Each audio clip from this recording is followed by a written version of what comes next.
This is Yamato, a well-known delinquent in the neighborhood who frequently gets arrested and taken to the police station for brawling. Unexpectedly, today, a young man who calls himself a model student named Teru arrives looking for Yamato. Teru suddenly kicks at Yamato, but he dodges and counters with a punch. Impressed by Yamato's skills, Teru asks if he wants to get out of there. Upon leaving the police station, Yamato asks Teru what he wants from him, but Teru does not reveal it just yet.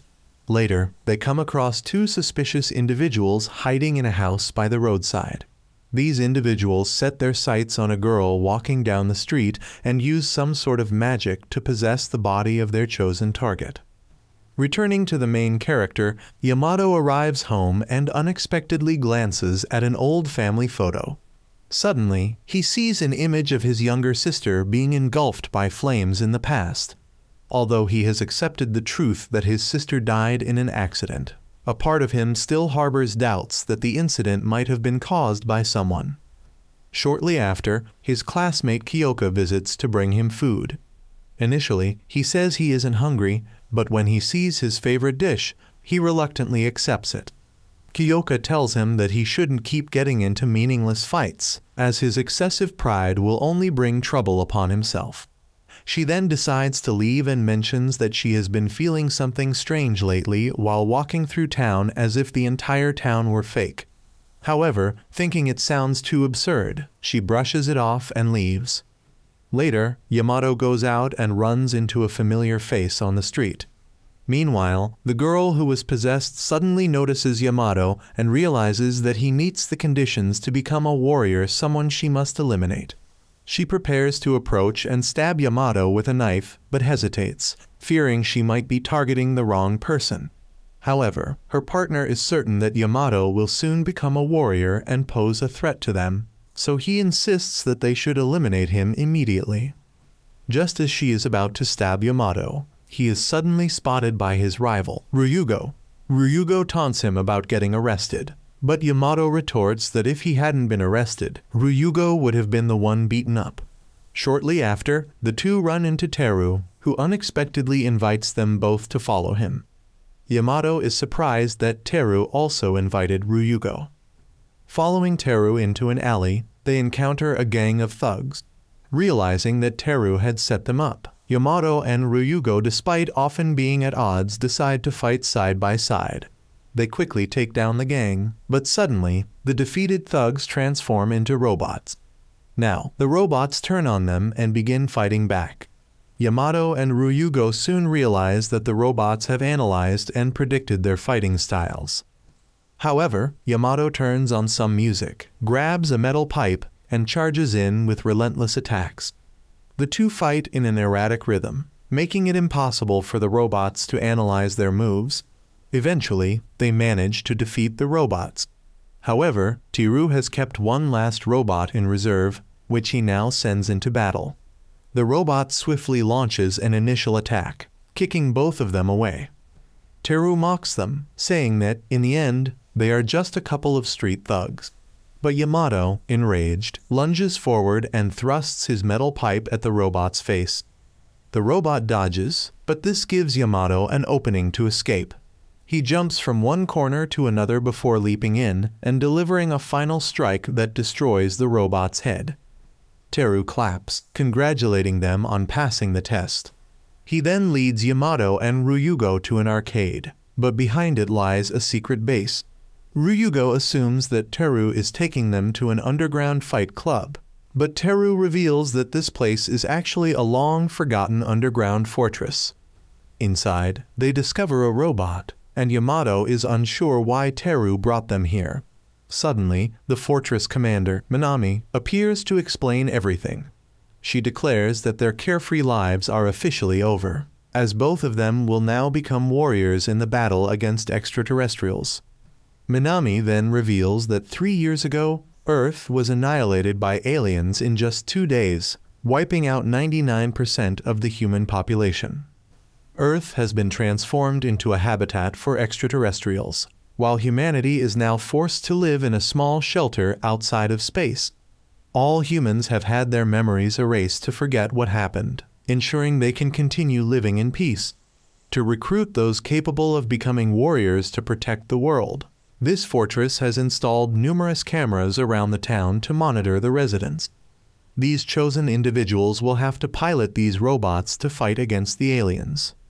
However, Yamato quickly refuses, stating that he is not a soldier and has no reason to fight for others. In response, Teru decides to restore Yamato's memories to give him the motivation to fight. Minami agrees and orders the soldiers to take Yamato away. Yamato is then brought to Duke, the one responsible for returning his lost memories.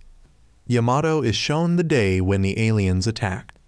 At that time, his parents and younger sister were aware of what was happening and were anxiously uncertain about what would come next. Yamato steps outside to see spacecraft filling the sky. When he turns back toward the house, it suddenly explodes. He desperately rushes to save his sister, only to witness an alien crushing her underfoot. Overcome with fury, Yamato recalls everything and swears never to forgive those extraterrestrials. Meanwhile, he hears that Minami is being summoned to the command room because the enemy is attacking again. Yamato decides that he will fight them. Duke then asks Ryugo if he wants his memories restored as well, but Ryugo refuses, unwilling to go through the same experience as Yamato. When Yamato reaches the command room, he is surprised to find a familiar elderly woman there. It turns out that many of the people from town are also here, working at this facility. The elderly woman informs them that the squad deployed on the battlefield is in grave danger due to the overwhelming enemy numbers. Minami decides to send Yamato into battle, transferring piloting knowledge directly into his and Ryugo's minds to skip the usual training process. The two, along with Teru, quickly set out and enter the robot. According to Teru, this robot is humanity's strongest machine, as it requires 3 operators. Yamato is in charge of movement and actions. Ryugo handles defense, while Teru manages the radar and tactics. Duke remains uncertain whether these 3 kids can truly accomplish anything. The group is then deployed onto the battlefield, taking their first steps in combat. Although they stabilize their movements, they quickly realize that they are too slow on foot and won't reach the front line in time. Minami suggests splitting the robot into 3 separate units for transport. Yamato is surprised to learn that the robot has this capability. Teru explains that the robot can divide into 3 parts, allowing each of them to pilot individually. Once separated, they will be transported more quickly to the battlefield. Meanwhile, out on the battlefield, soldiers begin to fall one by one. The last remaining squad is being cornered by thousands of powerful enemy forces. Their captain tries to encourage his men, telling them to hold on, and if they make it out alive, he will treat them to a feast. He then pulls out his gun and charges into the enemy ranks. Although their resistance is commendable, the sheer number of enemies is overwhelming. The captain is shot down, and the rest of the team is gradually wiped out. Just at that moment, the 3 main characters arrive in time to provide backup. They soar high into the air, preparing to manually reassemble the robot mid-flight. Yamato will serve as the core, while the other 2 must merge with him. None of them are sure if they can pull it off since they have never practiced it before, but whether they can or not, they have no choice but to try. Yamato asks Minami for guidance, but she insists that he must execute it himself, as he will be the one controlling the robot's movements. Ryugo wonders what the organization will tell his mother if he dies here. Teru explains that if they die, the organization will alter the memories of everyone who knew them, erasing any trace of their existence. The only way to leave behind proof that they ever lived is to survive and fight. The 3 of them ascended to the required altitude and then cut off the fuel supply to begin their descent. Yamato's torso section was released first to stabilize the formation, followed by the arms being attached, then the lower body, and finally the 2 swords. However, 2 enemies were flying nearby, preparing to attack. This gave Yamato an idea to eliminate them without direct combat. He instructed Teru to get the thrusters ready. Then, he waited until the two enemies were about to open fire before signaling Teru to activate the thrusters, allowing them to dodge and trick the enemies into shooting each other instead. However, they had now run out of fuel for the thrusters, making a safe landing impossible. The entire base was worried that Yamato's team would crash straight into the ground. But to everyone's surprise, Yamato managed to land the robot on its feet without any damage. He then informed the captain to retreat and let him handle the remaining enemies. The captain found it hard to believe that a single robot could take down so many enemies and chose to stay and continue fighting. However, Minami had faith in Yamato's team and relied entirely on them. The base sent another weapon for Yamato's robot. He quickly piloted the robot forward to catch it, and the delivered weapon turned out to be a gun. The enemies fired at Yamato all at once, but he swiftly jumped to evade their attacks. He began firing back, but as he gained confidence, enemy shots started hitting him in rapid succession. The system suffered damage, forcing an emergency repair process. Minami was unsure what had just happened, but Yamato apologized for his momentary lapse in awareness. He then decided to unleash a powerful attack, though it would only affect a single target. Minami initially thought Yamato was panicking, but seeing his composure, she realized he had a plan. Yamato gathered energy, then shot straight into the sky. After reaching full charge, he launched a devastating strike downwards, creating a shockwave that eliminated a significant number of enemies. However, the remaining forces fused together into a massive giant, completely ignoring Yamato's team and heading straight toward the shelter. Yamato's team had to find a way to pursue it. He drew one of his swords and stabbed it into the ground, activating the thruster in his right hand to spin at an incredible speed while using the sword as an axis. Once he reached maximum velocity, he tilted the sword, launching himself forward like a missile to pierce the giant. However, Teru warned that to defeat it, they needed to strike its core. Yamato then activated the sword's special technique and charged in, unleashing an X-shaped slash that cut straight through the giant's core. Everyone rejoiced in their victory, and Minami believed that after this battle, the enemy would start taking them seriously, that humanity would not simply accept extinction. Meanwhile, the alien leadership began noticing humanity's resistance. Some advisors questioned the queen about why she had tasked the princess with assassinating the warriors below.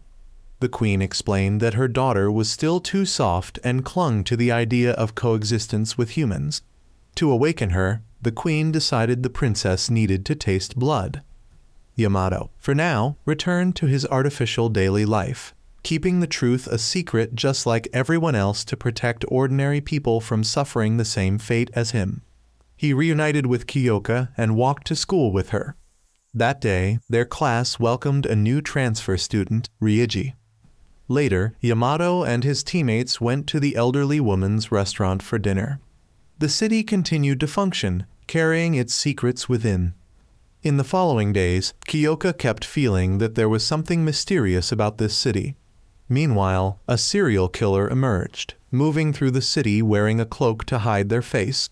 They also seemed to know the exact locations of surveillance cameras, committing murders right in front of them as a direct challenge to the organization. At the same time, Minami was feeling exhausted and had to inject a special drug to stabilize her body. Teru visited her after she failed to answer emergency calls. Suddenly, she collapsed, forcing Teru to catch her. Meanwhile, at school, there was a teacher who was extremely popular among the female students. A red-haired girl spoke up and invited the teacher to go out over the weekend, but he declined, saying he already had plans. At that moment, Yamato reunited with Ryugo and left the school.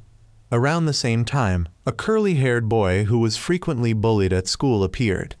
The red-haired girl remarked that she had been bullied even worse in the past compared to him. Yamato then heard from Ryugo that an office worker had just been murdered and that person had also been a pilot like them. Meanwhile, the alien princess had begun following Yamato, planning to assassinate him.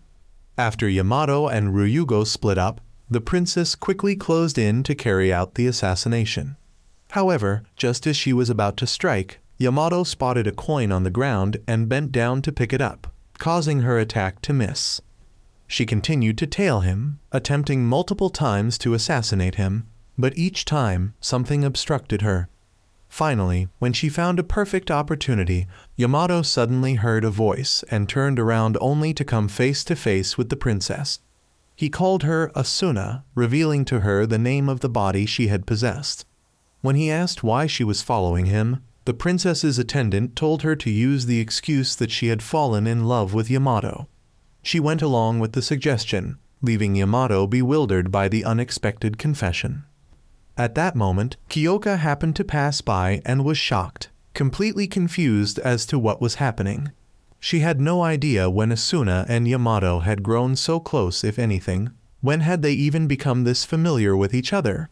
The attendant realized he had made a mistake, but, having already committed to the lie, urged the princess to continue acting as if she truly loved Yamato.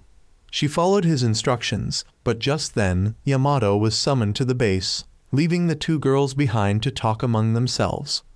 Yamato attended a meeting with the pilots, where he learned that 3 pilots had already been assassinated in a similar manner. Minami suspected the killer was an alien, believing that someone in the base had been possessed and had stolen pilot data from the system to carry out the assassinations. After the meeting, Teru asked Minami if she was okay, but she told him not to worry about her and to focus on tracking down the assassin. Meanwhile, the alien princess was forced to leave Asuna's body as signs of rejection had begun. Returning to her original form, she realized she needed to complete her mission soon and return home. Her goal was to earn her mother's recognition and eventually become the next queen. Asuna, now aware that she had been possessed, hurried to inform Yamato, knowing that he was the target of the entity that had taken over her. At that moment, Yamato's team was urgently summoned to deploy their robots into battle. Still unclear about the mission, Yamato was introduced to Dorothy, an AI created by Duke to assist him with navigation and combat strategy. Dorothy explained that Yamato's objective was to eliminate long-range enemy units as they were targeting a mining site essential for sustaining the shelter. Yamato's team rushed to the battlefield and encountered the enemy. As expected, the opposition consisted solely of long-range units, so the base quickly sent a gun for Yamato to use. However, he first took to the skies to eliminate the airborne enemies before turning his attention to the long-range artillery units on the ground. The problem was that these artillery units continuously fired while retreating, preventing Yamato from closing in. His gun did not have enough range to hit them. To make matters worse, all the enemy units suddenly fused together, forming a massive cannon that relentlessly fired at Yamato, forcing him to dodge repeatedly. But dodging forever wasn't a solution. Dorothy suggested using the robot's most powerful long-range attack, though it was extremely energy-consuming. Yamato didn't fully understand how the attack worked, but he followed Dorothy's instructions. The robot activated a massive cannon in the center of its body, but several smaller cannons separated from the main enemy unit to obstruct Yamato's aim. Ryugo suggested firing recklessly, but Teru reminded everyone that they only had one shot, so they needed to aim carefully. Just then, the captain arrived with his new team to provide support. With their assistance, Yamato finally had a clear shot. Once the energy was fully charged, he fired, but instead of hitting the core of the giant weapon, his shot landed on one side, making everyone think he had missed. In reality, Yamato had redirected the shot horizontally, taking out all the enemies in one shot. Teru believed this was the reason they chose Yamato because of his unpredictable strategic mind, not just his fighting skills. He brought a new, hard-to-read approach to combat, which was essential in facing the enemy.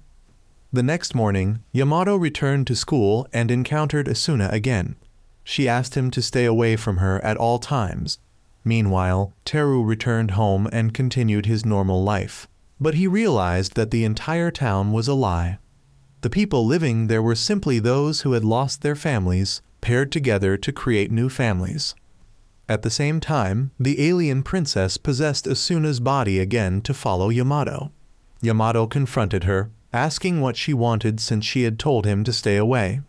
The princess realized that Asuna had warned Yamato, so she decided to seize the opportunity and kill him right then and there. However, she tripped and dropped her knife, forcing her to flee. Kyoka, who had been watching the entire encounter, was now sure that Asuna had feelings for Yamato, and she realized she needed to do something about it. The princess's knife was later found by Yamato's teacher. Yamato then encountered Ryuji, a new student who had recently transferred to his class. Ryuji was chasing after a cat he had adopted, which led him to a research facility where his father worked. Ryuji's father was a scientist with the goal of turning his son into the best pilot in the base. For years, Ryuji had been forced by his father to train, but he had resisted because he couldn't meet his father's expectations. Despite Ryuji's resistance, his father found a way to force him to comply. He directed Ryuji's cat deeper into the research facility, luring him to follow. Unaware of his surroundings, Ryuji inadvertently entered the cockpit of a robot. His father immediately locked the cockpit and sent Ryuji into battle. Yamato, meanwhile, called Asuna to meet with him. He wanted to make it clear that he wasn't interested in romance at the moment and asked her to stop following him. He told her that he had found his own purpose in life and was fighting for it. Upon hearing this, the alien princess, who had taken over Asuna's body, began to doubt whether the two races could truly coexist. The queen, her mother, had once told her that the two races could never live together, and she would not forgive her if she continued to defy her wishes. Back with Ryuji, he was forced onto the battlefield and made to fight.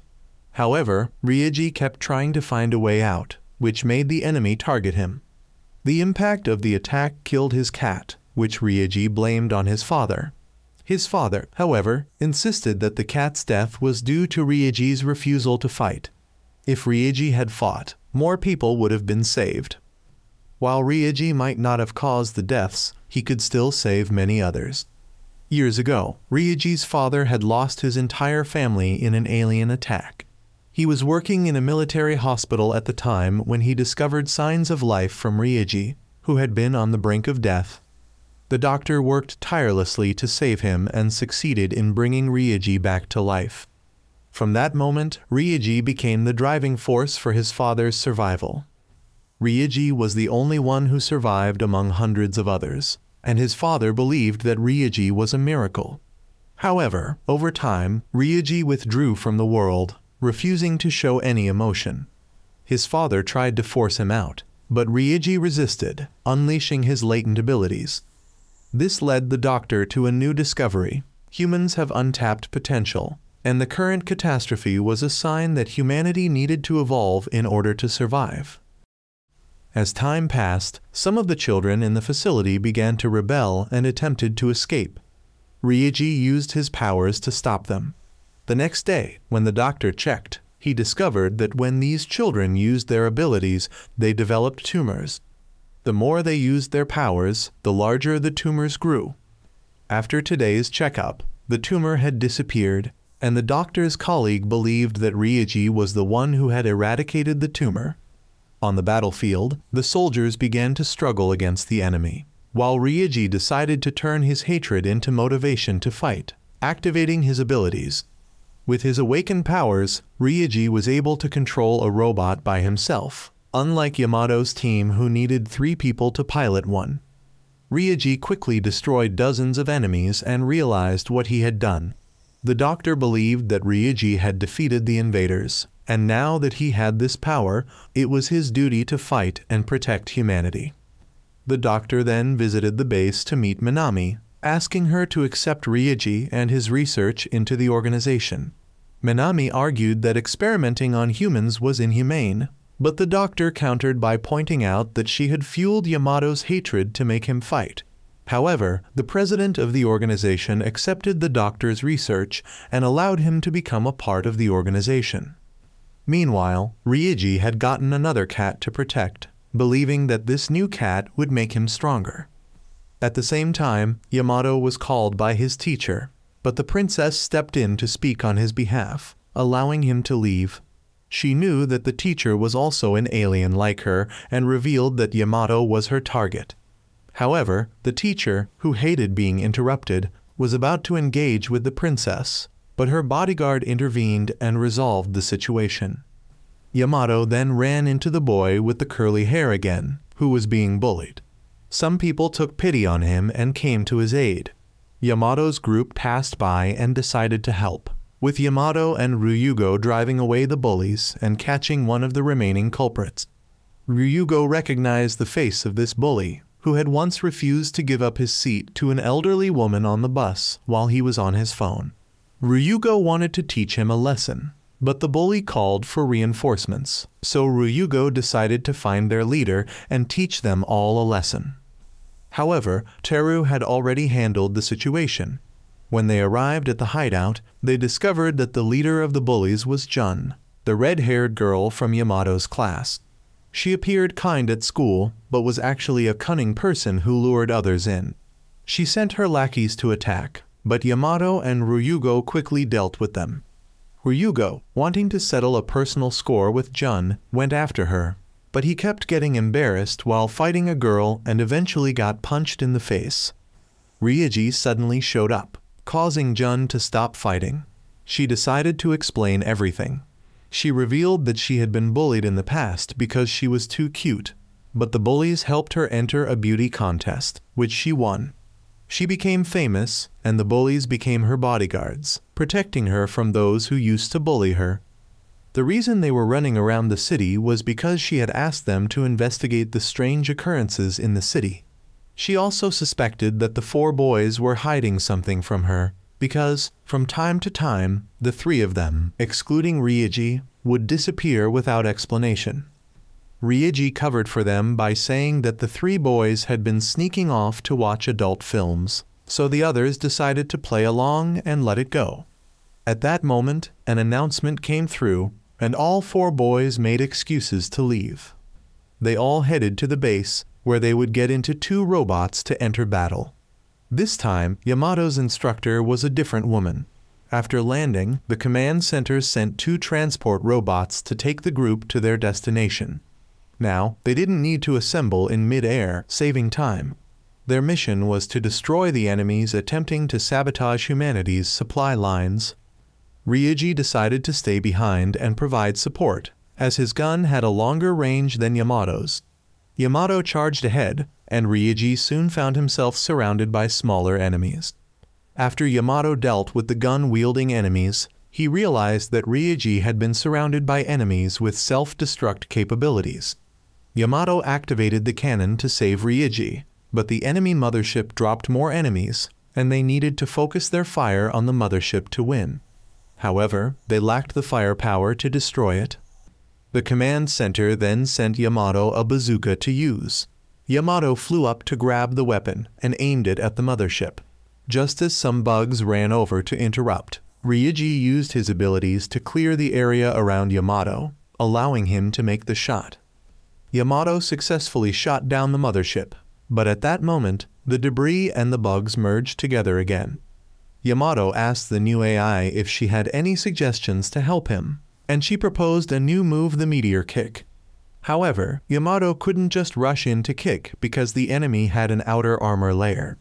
He charged forward but kicked down into the ground, then changed direction and kicked straight up from below the bug. Everyone was surprised by Yamato's ideas, and it seemed they would have to get used to his unconventional methods. A while later, Minami and Duke were puzzled as to why the enemy knew exactly where their critical positions were. It was clear there was a mole within their organization. Minami decided to relocate the city because the enemy was close to discovering its location. Meanwhile, Jun's green-haired friend met the boy with the curly hair.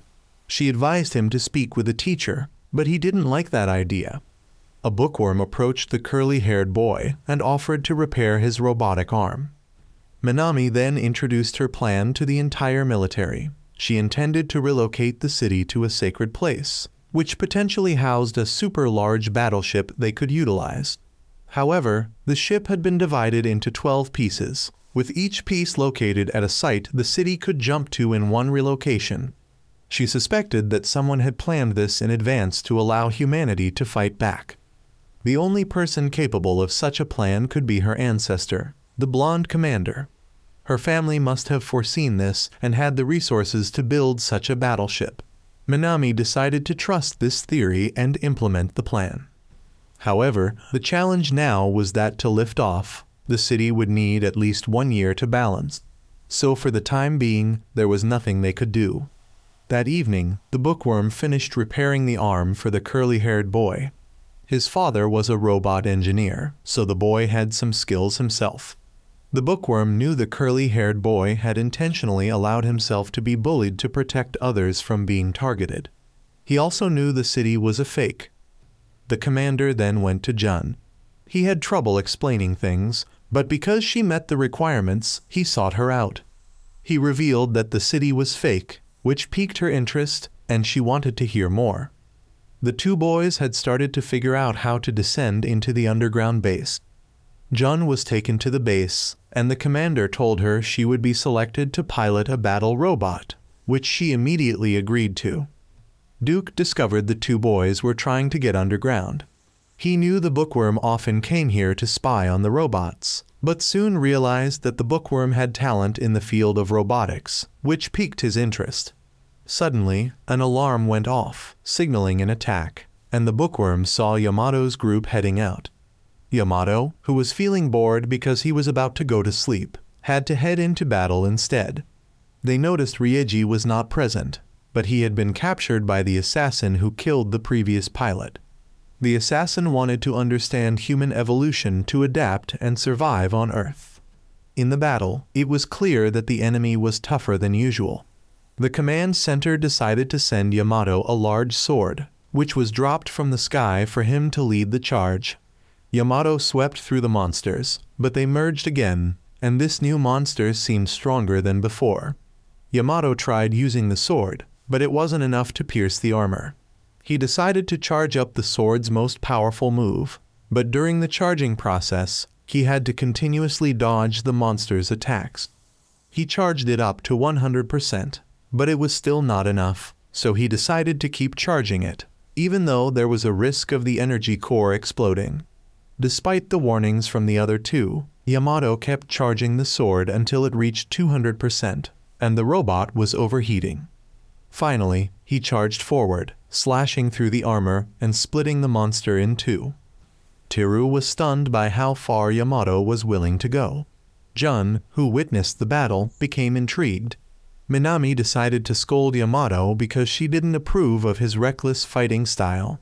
She went to see Duke, who suggested inviting the bookworm to join the team. Minami realized that the bookworm was the son of the person who had created the robot Yamato was using. Meanwhile, Yamato visited the daughter of the pilot who had been assassinated.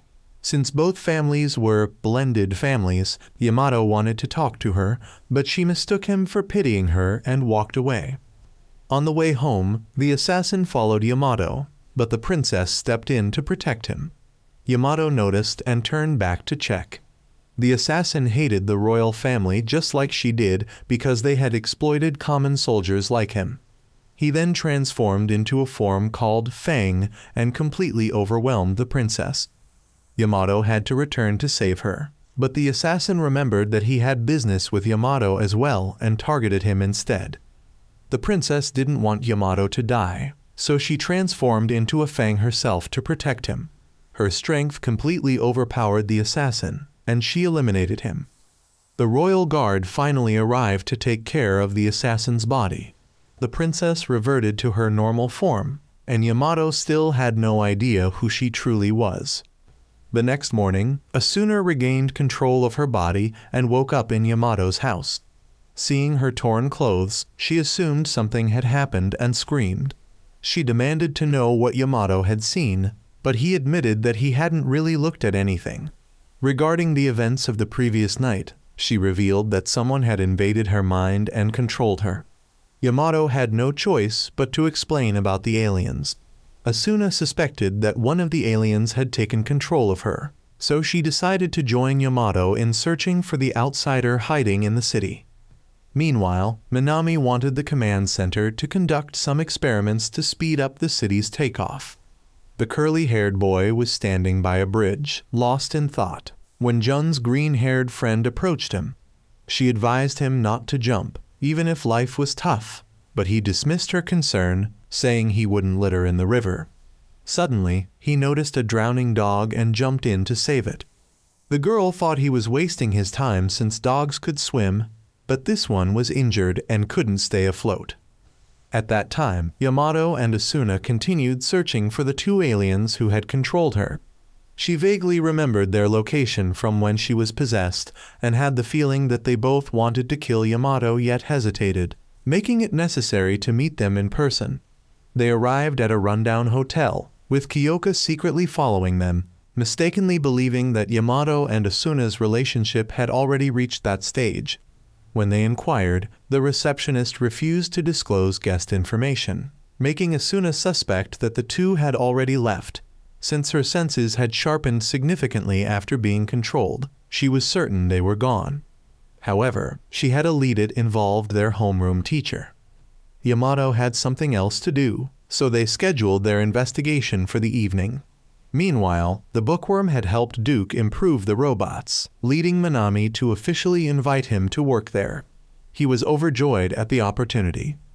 At the same time, the curly-haired boy was taken to a dojo by Jun's green-haired friend to learn self-defense.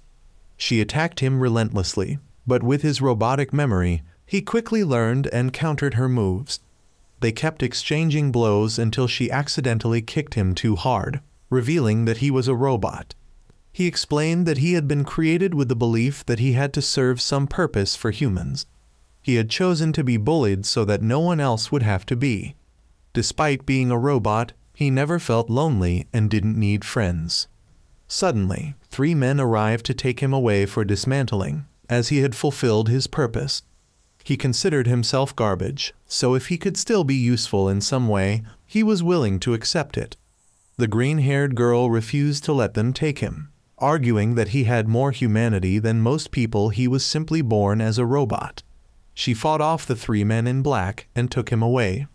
Minami, observing the situation, decided to help them both by making them pilots. Meanwhile, Jun was given access to past memories, and Yamato understood her emotions better than anyone else. Jun then requested to go into real combat, but the commander refused. However, Minami wanted her to learn faster, so she allowed Jun to experience real battle. For the first time, Jun piloted a robot. Though it was an outdated model, it was still functional. Suddenly, the 2 of them were surrounded by aliens. They were forced to fight, but Jun impulsively charged ahead and got knocked down. She was on the verge of being killed when the commander had to step in to save her. Through this, she finally understood the brutality of war. The commander was then shot and wounded by the enemy, so Jun had to drag him into cover. At that moment, Yamato's group and Ryuji arrived as reinforcements. They successfully wiped out the first wave of enemies, but immediately afterward, the mothership arrived and released a second wave. Yamato saw that even laser cannons wouldn't be enough to deal with this situation. However, the command center sent the 3rd battle robot to Jun and the commander. Both of them used the escape pod to evacuate and were caught by the robot, which pulled them inside. Jun noticed that the commander was injured, but he insisted that he was fine. They entered the cockpit, where one person would handle movement while the other focused on attacking. The robot was fully equipped with missile launchers, capable of locking onto all enemies on the battlefield. With just one missile barrage, the enemies were completely wiped out. That afternoon, Yamato and Asuna went to meet their teacher, while Minami personally recruited the green-haired girl and the curly-haired boy into the organization. Yamato and Asuna arranged a private meeting with their teacher, with Kyoka still tailing them.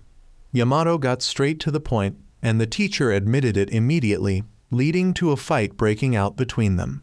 At first, Yamato seemed to be losing because, as a human from Earth, he was physically weaker. However, he suddenly began displaying signs of an evolving ability similar to Ryuji's and started fighting back. The princess took control of Asuna's body again and pinned Yamato down. She wanted to negotiate with him, but Yamato called for his two friends to appear. Both of them came armed, but the princess still insisted on peaceful negotiations. She introduced herself as Arsham, explaining that it was the queen who desired war, whereas she opposed it, hoping to prevent this tragic future. Teru understood that she might have the power to stop the war, but even she wasn't certain she could only do everything within her ability. However, Yamato had no desire for peace with those who had brought suffering to humanity. Seeing that negotiations were failing, both sides had no choice but to withdraw. Yamato believed that Arsham was only talking about peace because she was cornered, and he had already resolved to annihilate them all. Meanwhile, Kyoka, who had been eavesdropping outside but couldn't hear anything, mistakenly assumed that Yamato and the teacher were fighting over Asuna.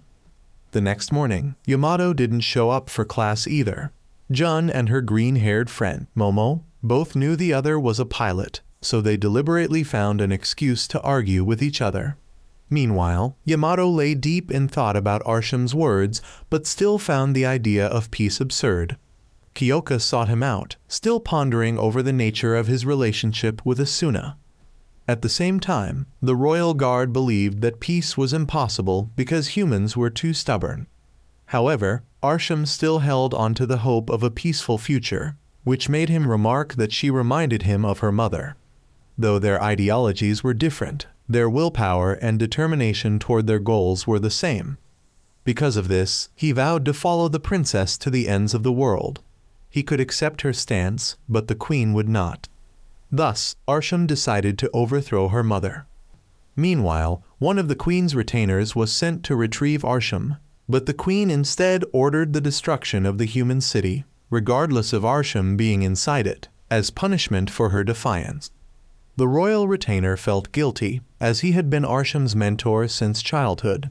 His name was Grief, and in the past, Arsham had always scolded him for prioritizing the queen's orders over her own. Yet, despite that, both Grief and the royal guard remained her most loyal retainers, willing to sacrifice their lives for her. Another of the queen's retainers, knowing that Grief would hesitate, took on the responsibility himself. He deployed their strongest war machine, confident that humanity wouldn't stand a chance. Meanwhile, Hadato explained to Kyoka that he had been following Asuna only because she had told him she was being stalked. They had then trained together for self-defense. This absurd story somehow convinced Kyoka. That night, Arsham and her royal guard arrived at the diner run by the plump auntie, as Arsham felt an inexplicable urge to be there. Meanwhile, thanks to successfully recruiting the curly-haired boy into the command center, Minami was able to shorten the city's takeoff timeline from 1 year to less than a week. At the same time, the bookworm had developed 2 new robots. The swordsman model could be piloted by Yamato alone, but it required exceptional skill and placed immense pressure on him.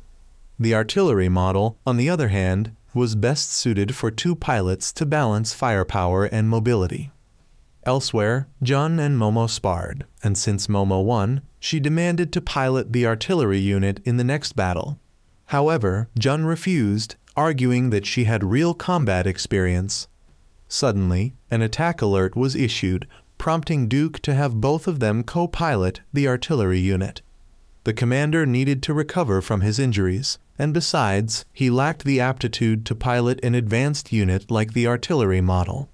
The bookworm wasn't sure if pairing this fire and water duo was a good idea, but Duke was confident they could handle it. The 2 girls boarded the robot and, as expected, exchanged a few snarky remarks before heading into battle. Yamato and Ryuji moved out first, but the 2 girls charged ahead on their own. They activated the robot's special ability, which allowed them to control the left and right thrusters independently, enabling maneuvers impossible for a single pilot robot. The 2 then summoned the pillars, which linked together to form a cage. They pushed the surrounding enemies toward it, and as the cage rebounded them back, the girls spun their swords and slashed the enemies mid-air. Seeing this, the others couldn't afford to lag behind and also gave it their all. Suddenly, the enemy forces retreated, and the Queen's secret weapon was deployed. It was significantly larger than any previous foe. The two girls called for missile launchers and fired everything they had, but it remained unscathed. Yamato followed up with a laser cannon, yet it had no effect either. The command center was at a loss on how to counter it. Minami suddenly experienced another episode of illness and a splitting headache. The commander urged her to rest, but she insisted she could endure. Meanwhile, the three robots outside desperately tried to fight back, but their efforts were nearly futile. The monster fired an energy beam at Yamato's group, and everyone knew that a direct hit would be fatal. While dodging its attacks, it locked onto Ryuji, forcing the two girls to block the shot with their shields. When they then charged at it, the creature swatted them away with its tail. It stomped down, generating a magnetic field to trap them inside. Then, its tail morphed into a blade, combining with the laser from its mouth for a devastating attack. The swordsman robot barely dodged the laser, grazing it slightly. At that moment, Ryugo suddenly recalled some memories of his mother. Meanwhile, Arsham managed to contact Yamato. She had a way to help him defeat the creature. Yamato was skeptical, but Arsham chose to believe in him, saying she had come to understand him somewhat. Besides, since he had saved her before, whether or not he trusted her was up to him. Yamato was willing to listen, and she explained that the creature was unmanned, controlled by 3 electronic cores. If even one remained intact, it could regenerate the other 2. He relayed this information to the team, informing them that they had to attack all 3 cores simultaneously. However, this was nearly impossible. They had to strike at the exact same second, not a fraction too soon or too late, and countless factors could throw off their timing. The young man with the curly hair, Kauta, claimed that he could set up precise navigation for all 3 robots. Minami decided to trust him. Sensing danger, the creature went berserk, attacking even more ferociously. Kauta sent them a song to time their attack. On the first beat, the team attempted to attack, but the creature disrupted their strike, forcing them to abort. They recalibrated, waited for the next beat, and successfully impaled all 3 cores simultaneously. The creature ceased functioning, but the enemy's ship fired a retrieval beam to reclaim it. For now, they had won this battle. Afterward, Yamato admitted that he had won only because he received guidance from the enemy. Following the battle, Yamato sought out Asuna, asking for her help in meeting Arsham to confirm something. However, Asuna felt he was treating her like a tool and slapped him before storming off. That night, 2 new robots were completed. The bookworm had discovered an advanced rapid assembly technology, allowing them to be operational as soon as the next day. Minami announced that the 2 new robots, along with the swordsman model, would be modified for single pilot operation. Yamato was excited at the prospect of piloting his own unit. The bookworm then asked Minami how she had known the previous creature had metal resistant to their attacks.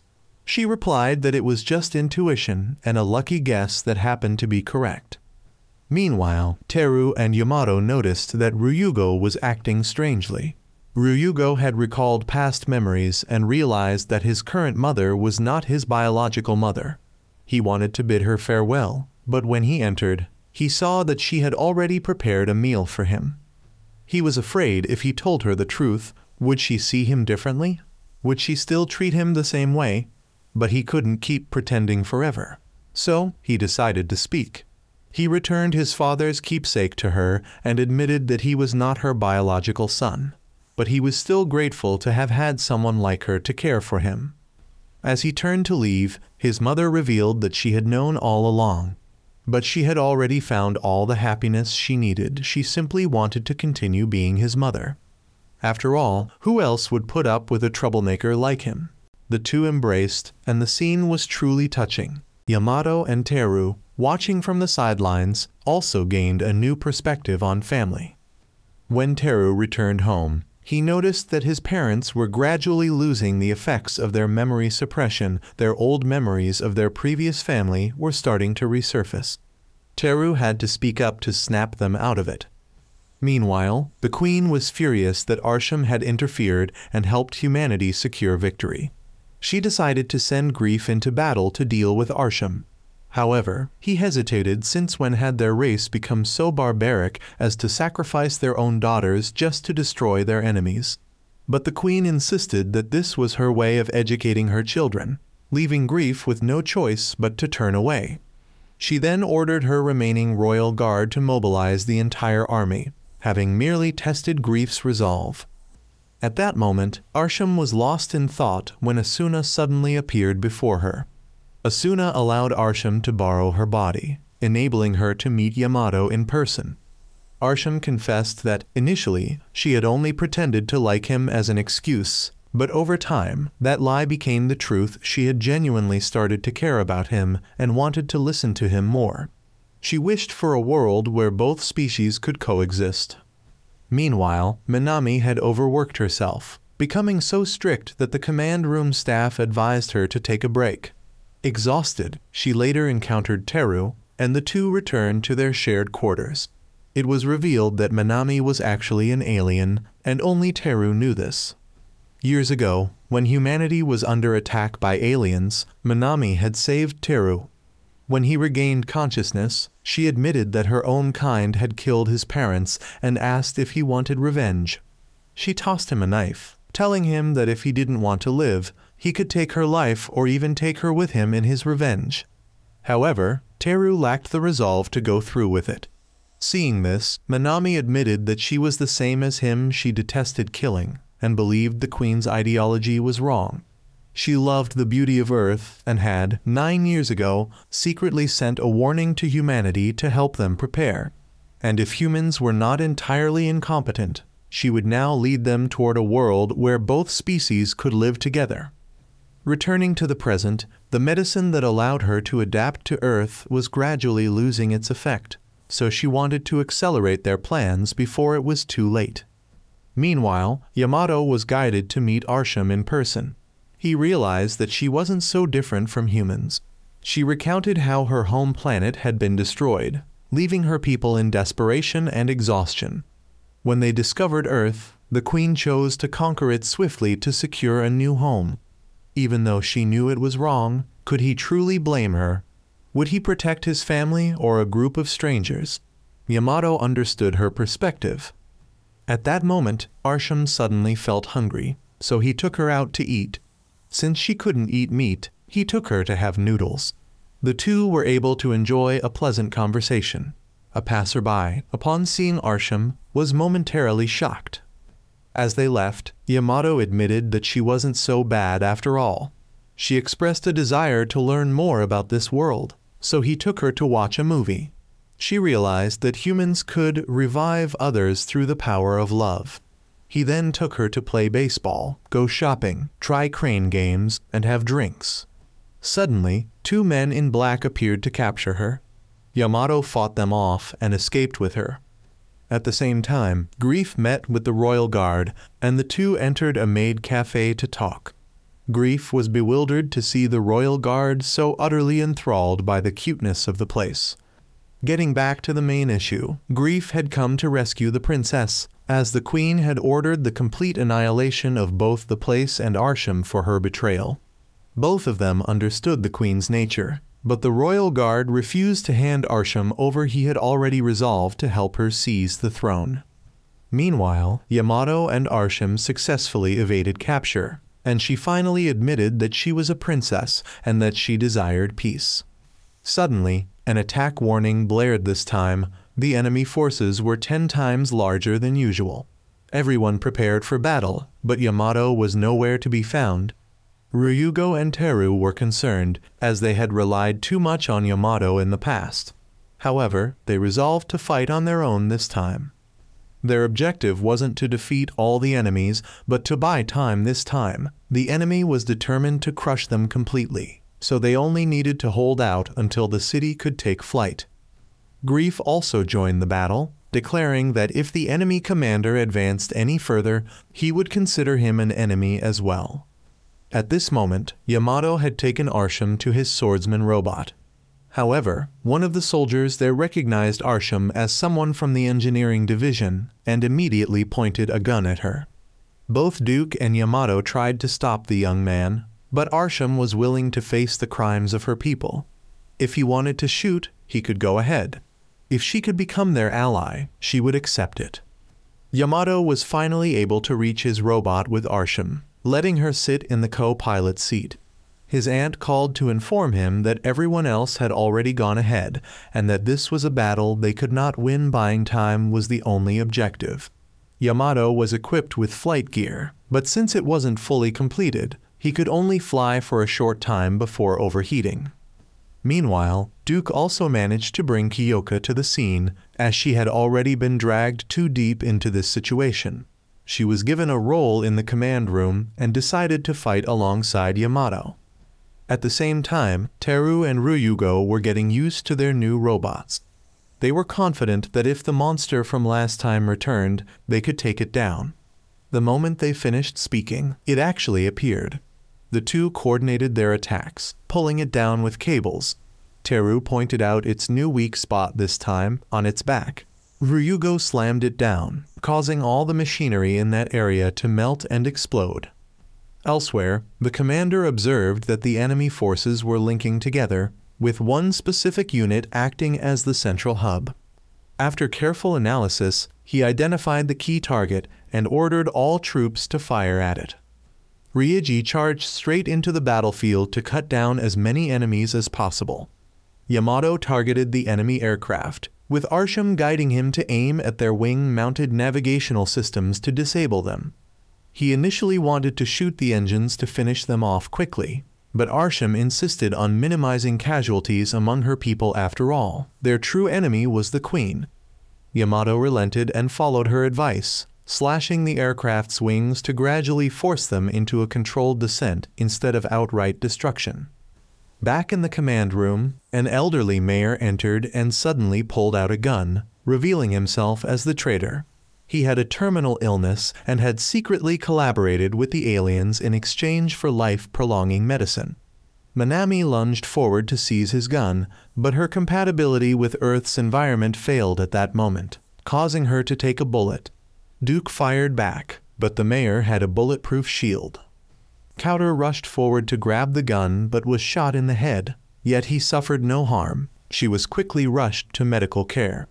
Now, the city had to take off as soon as possible. They couldn't let Minami's efforts go to waste. Meanwhile, Grief arrived to reclaim the princess. He admitted that he had disobeyed orders, making Arsham realize that her mother had abandoned her. She chose to stand with the humans and fight. Without hesitation, Yamato engaged Grief in battle. Grief quickly knocked Yamato's greatsword out of his hands, forcing him to switch to dual blades. He then created a force field, trapping Yamato inside. The royal guard called in and officially entrusted the princess to Yamato. Determined not to let Arsham go, Yamato activated his evolution ability similar to Ryuji's and fought even harder. He managed to push Grief out of the force field, but both of them were now plummeting toward the city. Meanwhile, Minami was brought to the medical facility. When the doctor examined her, they discovered she was an alien. At that moment, the true leader emerged. She was still a teenager and thus not officially recognized as captain, but she possessed all the necessary qualifications and was, in reality, the rightful commander. She immediately took control of the operation, giving orders to accelerate the city's takeoff. The Queen, realizing the situation, ordered the enemy commander to launch a missile to end everything. A massive missile was fired. Meanwhile, Yamato and Grief crashed into the city, causing significant damage. Minami's true identity was now exposed, so she requested some time alone from the doctor and everyone else. She called Teru, apologizing for being unable to fulfill their shared dream. Realizing something was wrong, Teru frantically called out to her. However, Minami knew she likely wouldn't survive. Finally, the city successfully detached from the ground. Arsham regained consciousness but saw that Yamato had stopped breathing. Desperate, she began performing CPR when chest compressions failed. She resorted to mouth-to-mouth resuscitation. On the battlefield, everyone received news of Minami's fate, but Teru was the one suffering the most. Minami left a message for Teru, asking him to continue pursuing the dream they had both yet to fulfill. She believed that if a person had the power to take many lives, they also had the power to do the opposite to save many lives. When the message ended, it marked the birth of a sad boy. Teru decided to throw himself into the brutal battlefield and keep fighting in Minami's place. Meanwhile, 2 female pilots had run out of ammunition, and their robots were barely holding together. The captain ordered them to escape using the emergency pods, but only Momo managed to get away. Jun chose to stay behind, determined to protect the commander at all costs. She took multiple gunshots until her robot was completely engulfed in flames. Ryuji and the commander rushed in to help her.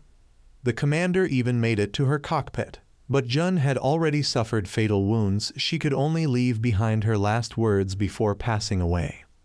Ryuji could no longer remain calm. He decided to use his full power for revenge, refusing to forgive those who had taken Jun's life. He charged straight into the enemy ranks once more. Meanwhile, Teru was equipped with thrusters to fight in the air. Ryugo was panicking, unable to see any allies. The bookworm instructed him to use a thin section of ground ahead as a trap. When the bookworm removed his glasses, he actually looked quite handsome. At this moment, Yamato regained consciousness and headed outside with Arsham, only to be attacked by Grief. The latter relentlessly pursued Yamato. Yamato tried to defend himself with a metal rod, but it was snapped in half in a single strike. Somehow, Asuna had survived despite the devastation around her. She retrieved the weapon Arsham had previously given her and threw it to Yamato. He fought back, but Grief remained fixated solely on Arsham. She ran to the rooftop, where the royal guard was waiting.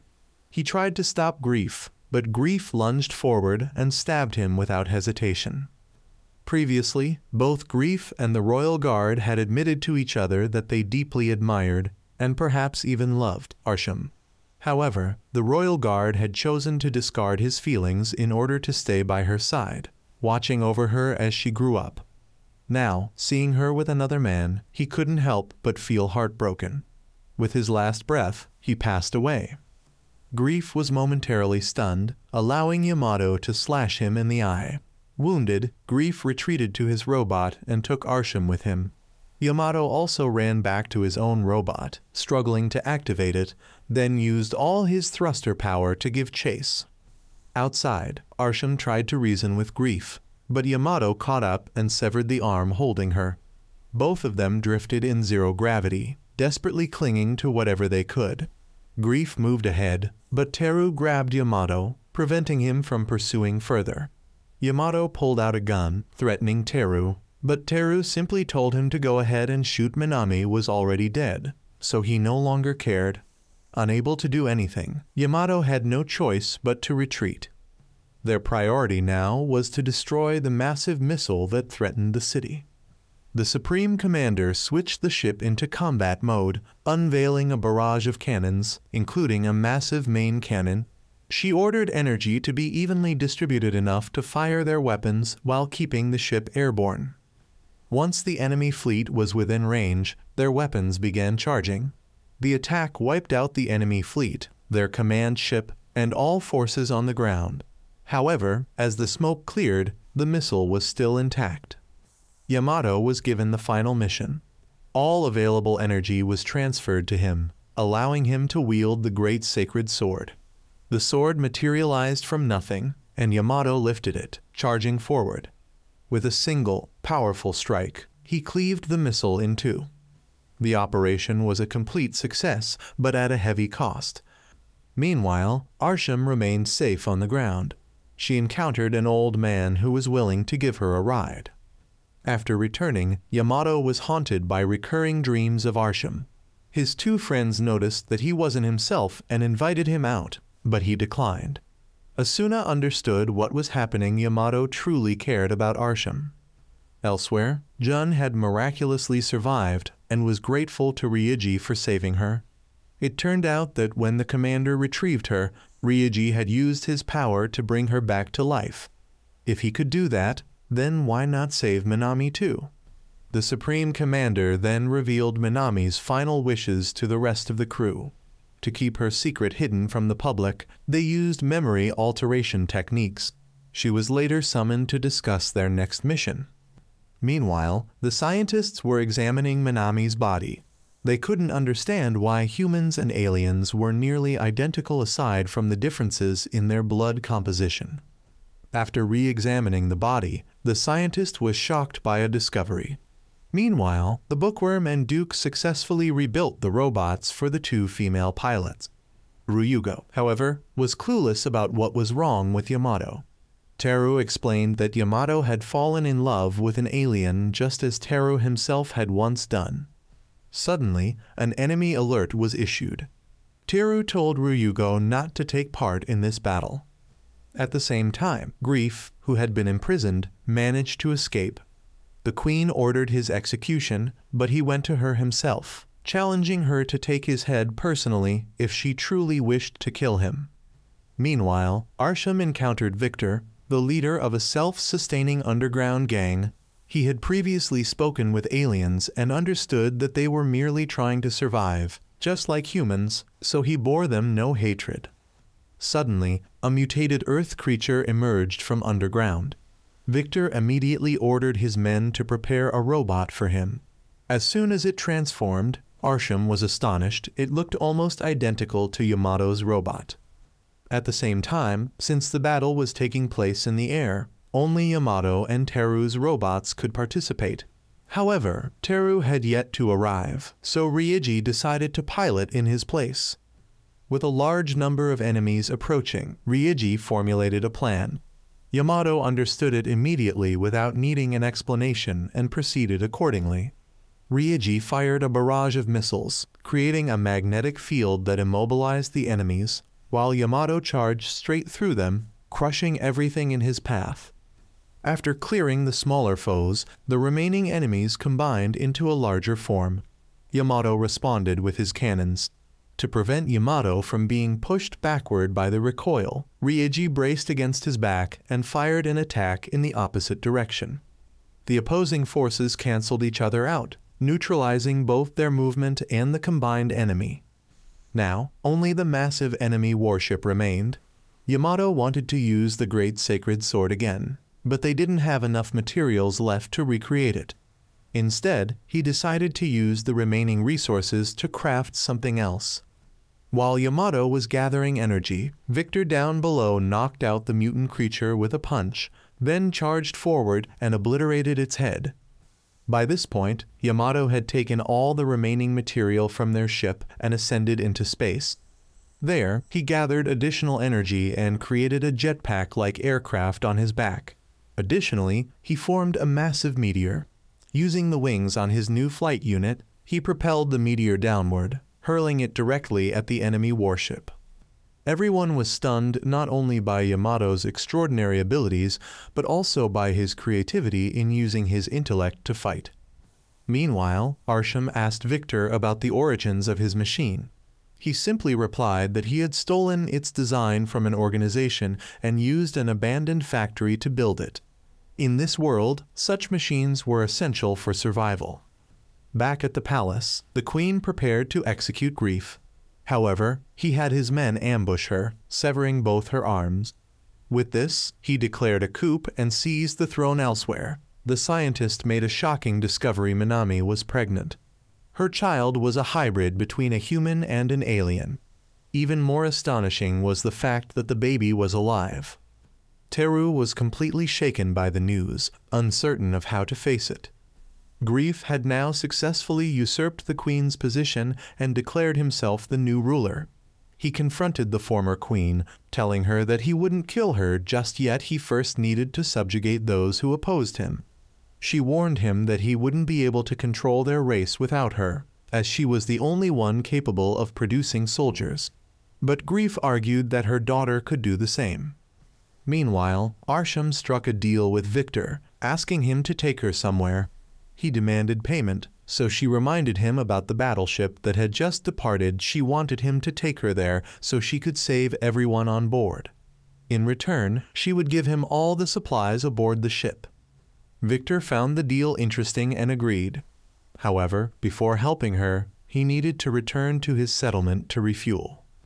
At this moment, the president and his fleet were en route to the crashed warship, aiming to rescue any survivors and salvage its resources and cargo.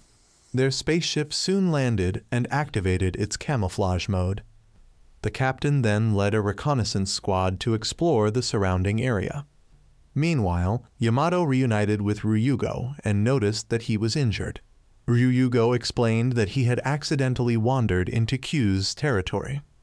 Yamato had no idea who Q's was, so the bookworm informed him Q's was a mysterious figure who ruled over the school itself. Yamato wanted to find this person, but Ryugo didn't want him to bring trouble upon himself. However, Yamato reasoned that there had to be a reason why he was the only one unaware of Q's existence. Ignoring Ryugo's warnings, he decided to seek out this Q's and provoke him. Meanwhile, Momo reunited with Jun. Jun had been considering cutting her hair short, like her friends. Suddenly, Momo was struck by a memory from the past, one involving her father. At the same time, Arsham had been taken to Victor's town, Solon, where 2,000 people lived. She was puzzled as to how they managed to survive there. Victor explained that, whether they liked it or not, they had no choice but to find a way to live. Arsham asked if Victor harbored resentment toward her, as it was her kind who had driven him and these people into such dire circumstances. However, Victor replied that hatred was pointless. His only goal was to protect these people and help them survive. Suddenly, a group of thugs arrived, causing trouble for Victor and trying to flirt with Arsham. Victor quickly dealt with them, but the gang leader pulled out a knife. Even so, Victor effortlessly overpowered him. Meanwhile, the scientist approached Teru. He had discovered that Minami's unborn child was his. The baby was a hybrid between an alien and a human from Earth. The scientist believed that this child might be able to survive in environments where humans couldn't. He wanted to experiment on the baby to help humanity develop a way to live in alien conditions. However, Teru was terrified. If word got out about the child, the aliens would surely try to seize it for the same purpose. He feared that the child would become a major threat. But to the scientist, the baby represented hope for humanity. He decided to conduct his research in secret so that no one else would find out. Meanwhile, Yamato reunited with Jun and Ryuji. The three of them realized that none of them knew anything about Q's, so they decided to investigate. They entered the gymnasium, where Q's was already waiting for them. Q's was confused as to why the three of them didn't remember him. They suspected that Q's had altered everyone's memories. However, whether it was everyone's memories that had been changed or only their own was impossible to determine within the confines of the shelter. Q's himself wanted to become a pilot, and the fastest way to do that was to defeat a pilot in front of the cameras. Q's suddenly grabbed Yamato's head and kicked him away. Yamato told the other two not to interfere, he would handle this himself. He charged at Q's, unleashing a series of attacks, but Q's dodged them effortlessly and countered with a kick. Q's mocked Yamato, saying he was no match for him. Yamato couldn't understand how Q's was able to evade his attacks so perfectly. It felt like he was fighting someone from a special forces unit. But then, by chance, Yamato accidentally turned on a screen and saw Asuna's performance. With music playing, Yamato suddenly fought with much greater enthusiasm, but even then, he was still being pushed back. Realizing he needed an advantage, he signaled Jun and Ryuji to open the curtains at his command. Yamato cared more about winning than his pride. He then leaped forward, dodging Q's attacks while grabbing onto a rope and swinging toward the projector above. Jun and Ryuji followed his signal, pulling open the curtains and flooding the gymnasium with bright sunlight, momentarily blinding Q's. Seizing the opportunity, Yamato rushed forward and landed two powerful kicks to Q's head. Meanwhile, the captain's patrol team had encountered enemies on the surface. Yamato's team was quickly called into battle. He told Q's to be ready to explain everything when they returned. Yamato swiftly boarded his robot, which was now pre-equipped with upgraded guns and swords. All of the pilot's robots had received enhancements.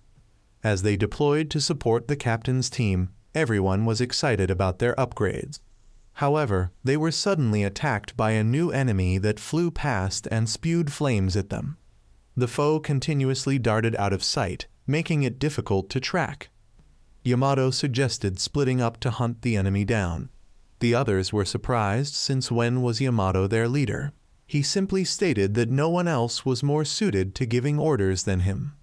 Meanwhile, Grief had captured his former superior, Vals, to punish him for treason.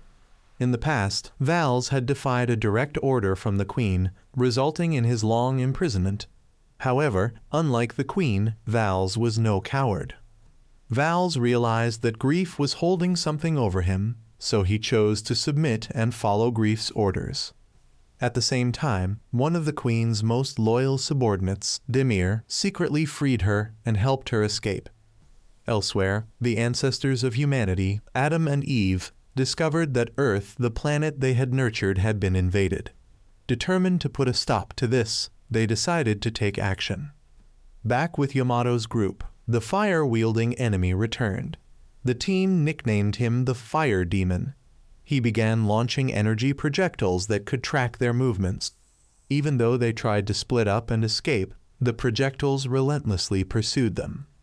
Teru noticed that the projectiles were tracking their motion and told everyone to stop moving. As expected, the projectiles ceased their pursuit. The Fire Demon realized that the pilots had figured out his trick, but their stillness gave him the perfect chance to finish them off himself. More enemies began to swarm in, putting Yamato's team in a difficult situation. However, unexpectedly, the tracking projectiles changed course and began targeting the moving enemies as well. This led Yamato to conclude that the projectiles weren't advanced enough to differentiate between friend and foe. While this temporarily solved their problem, the Fire Demon himself was still a threat. Yamato decided to use the robot's signature, Destruction Punch. Teru doubted its effectiveness, as it would be useless if it didn't hit. But Yamato was confident he had a plan. He instructed Ryugo to attach an electric motor to his right arm and to the Fire Demon's leg. Ryugo followed the plan while Teru worked to prevent the Fire Demon from dodging. With Teru's interference, Ryugo successfully attached the motor to the Fire Demon's leg. Yamato then fired his robotic arm and signaled Ryugo to activate the electric current. The robot's arm connected to the Fire Demon and began chasing him down. Yamato increased the speed of the attack, making it impossible for the Fire Demon to dodge. He suffered severe damage. However, before Yamato could finish him off, Vals ordered the Fire Demon's pilot to retreat, as they had already gathered enough combat data. Meanwhile, Grief received news that the Queen had escaped. He correctly predicted that she would seek out Arsham, but decided to let her roam free for now. Elsewhere, Victor was preparing to transport supplies. Arsham wanted to accompany him. Their first stop was a small house where a grandmother and her grandson lived. Victor administered a medicine to the grandmother to prolong her life, a little longer medicine he had extracted from a parasite that had previously attacked them. However, after stepping outside, he quietly told the grandson to stay by his grandmother's side until morning, as that was all the time she had left. Though he regretted it, there was nothing more he could do for her. After completing the delivery, Arsham was moved by the sight of people struggling to survive. She wondered if she had ever been as strong as them and decided to help Victor with his transport duties. She spent the entire day working with Victor and soon became beloved by the townspeople. Victor promised them that he would put an end to this situation. That night, Arsham began to fully realize the extent of the crimes her people had committed. Victor arranged a place for her to sleep, and she asked what he meant when he said he would save everyone. He didn't answer, he simply walked away. Through Victor's dreams, it was revealed that he was actually Momo's father. Suddenly, in the middle of the night, radar detected 3 incoming enemies. Victor quickly mobilized for battle, activating his robot and flying out of the shelter to confront them. Meanwhile, Hughes had been captured and taken to the base, where he met the president. She revealed that she knew Hughes had hacked into the memory system of the citizens and fabricated a false identity for himself. In reality, he was an illegal immigrant. She refused to tolerate illegal immigrants and decided to deport him. However, Hughes argued that the president could make use of him, as he possessed all the necessary qualifications to become an outstanding pilot. Back with Victor, he was struggling against the enemy forces, as they were far too fast. Before long, reinforcements arrived for them. Victor ordered his subordinates to deliver his sword. As soon as he had it, he used his technique to create a whirlwind by running in circles, obscuring the enemy's vision. Then, he soared high into the sky before plunging down with a devastating punch, annihilating a vast area just as Yamato had done before. Back with Yamato's group, Hughes passed the piloting simulation tests with a score far surpassing all previous pilots. However, the president required him to undergo a psychological assessment as well. Suddenly, an alert signaled the appearance of enemy forces, prompting the deployment of all pilots. Their adversary this time was a new type of enemy, one that appeared to be particularly powerful, so the main pilots were dispatched. However, unexpectedly, none of the robots could launch. Someone had hacked into the system, preventing them from deploying. But Yamato's robot was somehow able to move and was sent into battle, even though he was still in the command room. At that moment, Hughes spoke up. He was the one who had hacked the system and forged an ID to take control of Yamato's robot. He wanted to prove himself in real combat rather than going through tedious tests. As soon as he entered battle, Hughes charged at the enemy and executed maneuvers that only a highly trained pilot could perform. In an instant, he eliminated 3 enemies. Then, he drew his sword and swiftly wiped out the remaining foes. Yamato found nothing impressive about this victory, but everyone else was astonished by how efficiently Hughes handled the enemies, consuming remarkably little fuel in the process. The bookworm among them couldn't believe this was Hughes' first time piloting a robot. Hughes displayed an exceptional understanding of Yamato's robot and requested to speak with the engineers after identifying some issues with it. However, the bookworm was convinced that the problem wasn't with the robot, but rather that Hughes' processing speed was simply too fast for the machine to keep up with. Meanwhile, Momo began recalling past memories when she caught Jun, and she suddenly fainted. Duke took her to restore her memories, and she learned that her father was struggling to survive in the harsh outside world. She expressed her desire to rescue him. However, Duke explained that many within the organization opposed this idea, as they lacked sufficient information about the people outside. It wasn't a matter of simply deciding to help. At the same time, Teru met with the doctor and learned that in just 1 month, the child would be ready for experimentation. Teru pleaded with the doctor to abandon the child because its existence would ignite war. The doctor claimed that the child was his, but Teru didn't want the life he and Minami had created to become the catalyst for conflict. In the following days, Yamato noticed Hughes becoming increasingly arrogant after officially being recognized as a pilot. However, despite his personal dislike for Hughes' attitude, he couldn't deny the talent that was being acknowledged. Then, unexpectedly, Hughes stormed into the command room with a gun and declared that from now on, he would be in charge. No one understood what Hughes was trying to do, until he made it clear he was taking over the ship. But Hughes had planned everything before making his move. He revealed that he had planted explosives in the ship's air filtration system, and with just the press of a button, he could release toxic air from the outside, infecting everyone on board. In reality, Hughes was working under Victor's command. Victor had orchestrated a plan for Hughes to infiltrate the ship as a pilot and seize control of the command room. However, their goal wasn't terrorism, it was to save the people. Hughes demanded that the ship be sent to pick up the people from Victor's shelter. With no other options, the president was forced to compromise and ordered the ship to change course. Victor had previously taught Hughes how to overwrite the memories of the citizens, allowing him to infiltrate the city. This was possible because Victor had once been one of the architects of the shelter. Meanwhile, Teru learned about the situation in the command room and reported it to Ryuji. The two decided to use a ventilation shaft to bypass the security cameras and sneak into the command center. Given how Q's had managed to take over the command room undetected, they concluded that he must have had inside help. At the same time, Teru and Ryuji disguised themselves as ship personnel to infiltrate the command room.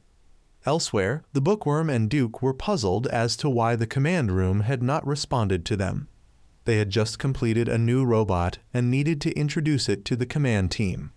Back in the command room, Teru silently moved behind Q's.